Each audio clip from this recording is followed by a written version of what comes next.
Bahkan mereka sudah merencanakan acara lamaran, dan Panglima Kumbang telah menyepakati hari lamaran atau pinangan itu. Kemudian ketika hari yang telah ditentukan tiba, dengan persiapan yang matang dan meriah, Siti Lampir bersama orang tuanya menyambut kedatangan Panglima Kumbang dan rombongan pengantarnya. Suasana acara pinangan ini begitu meriah, tapi acara ini tiba-tiba berubah menjadi ajang perang.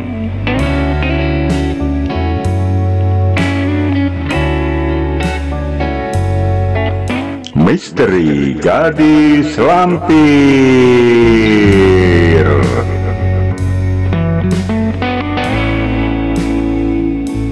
Seorang gadis yang cantik, lemah gemulai, dan pemalu, seperti sikap kebanyakan wanita pada umumnya.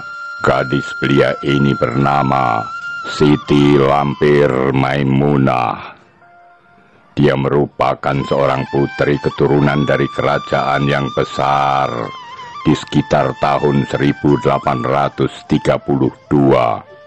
Kisah Siti Lampir Maimunah banyak yang salah duga.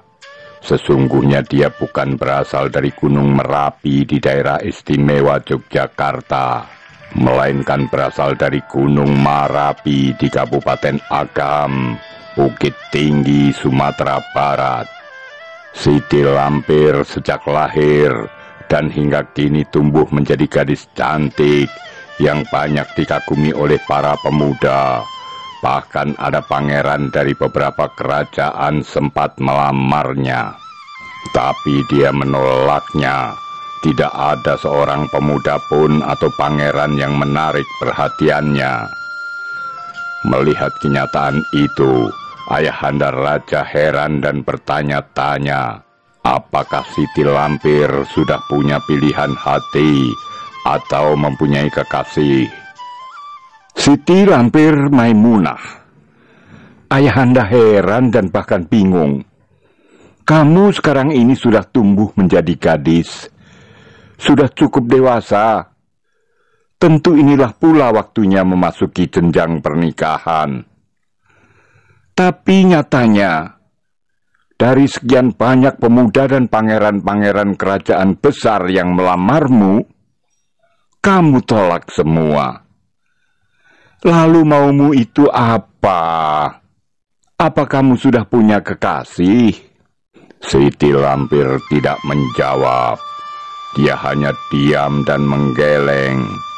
Namun raut parasnya yang cantik tetap tampak berbinar-binar. Di dunia ini memang aneh. Suatu kejadian yang luar biasa terjadi pada kehidupan Siti Lampir, putri kerajaan ini. Saat itu dia diajak berburu oleh ayahandanya ke sebuah hutan yang jaraknya cukup jauh dari kerajaan. Ketika mereka memasuki hutan lebat ini, tiba-tiba ada 5 orang yang menghadang. Salah satu dari penghadang ini masih muda, gagah dan tampan. Tampaknya dialah sang pemimpin. Maju selangkah seraya membungkuk hormat. Lalu katanya, "Maaf Baginda Raja, saya menghentikan perjalanan rombongan Paduka." Ada apa kau menghentikan kami?" "Kami tidak bermaksud jahat.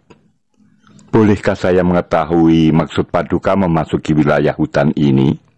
"Saya Datuk Panglima Kumbang, ditugasi oleh Maharaja kami untuk menjaga dan mengamankan hutan ini." "Ya, kami hendak berburu, karena di hutan ini banyak binatang buruan, dan khususnya kijang." "Kijang?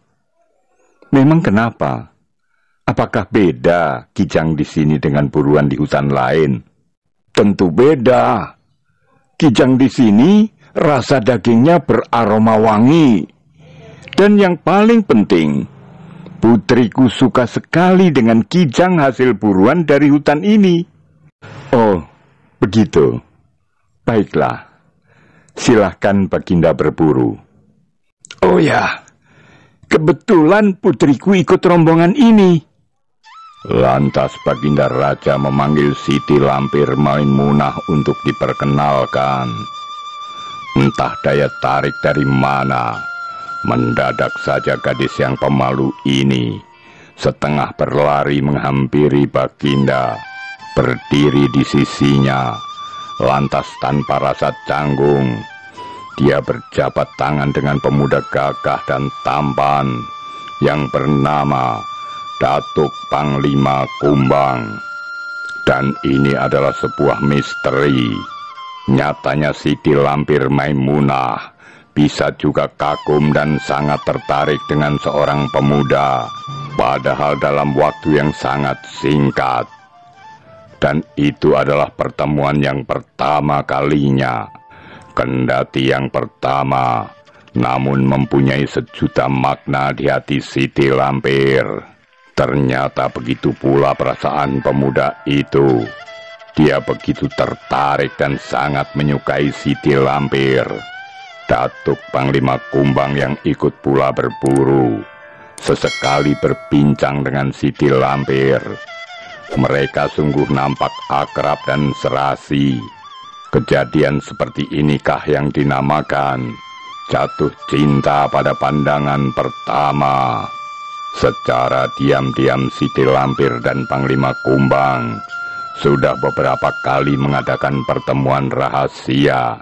Ketika pertemuan di perburuan beberapa waktu lalu itu, Panglima Kumbang sempat memberikan sebuah cincin kepada Siti Lampir dan pesannya, "Dinda Siti Lampir, jika Adinda mengenakan cincin ini, membaca mantranya, lalu menghentakkan kaki ke bumi 3 kali, maka Kakanda akan segera datang menemui Dinda." Dan ternyata benar, ketika Siti Lampir merasa rindu, maka ia melakukan rapalan dan tindakan itu. Tiba-tiba Datuk Panglima Kumbang hadir di depannya. Sesaat setelah ia menghentakkan kakinya ke tanah 3 kali. Biasanya pertemuan rahasia yang tidak diketahui orang lain ini dilakukan di kaputren istana, di tepi danau yang airnya sangat jernih. Bahkan mereka sudah merencanakan acara lamaran, dan Panglima Kumbang telah menyepakati hari lamaran atau pinangan itu. Kemudian ketika hari yang telah ditentukan tiba, dengan persiapan yang matang dan meriah, Siti Lampir bersama orang tuanya menyambut kedatangan Panglima Kumbang dan rombongan pengantarnya. Suasana acara pinangan ini begitu meriah. Tapi acara ini tiba-tiba berubah menjadi ajang perang. Hal itu bermula dengan hadirnya ayahanda Datuk Panglima Kumbang, yaitu Datuk Beranjang Abilasa, yang ternyata musuh bebuyutan ayahanda Siti Lampir. Tidak! Acara lamaran ini tidak bisa dilanjutkan. Siti Lampir, ketahuilah, ayah dari Panglima Kumbang adalah musuhku, musuh bebuyutanku. Dialah yang membunuh kakekmu. Dia merupakan raja bangsa siluman. Tentu Panglima Kumbang yang melamarmu itu juga siluman. Tidak, pertalian pinangan ini tidak bisa dilanjutkan.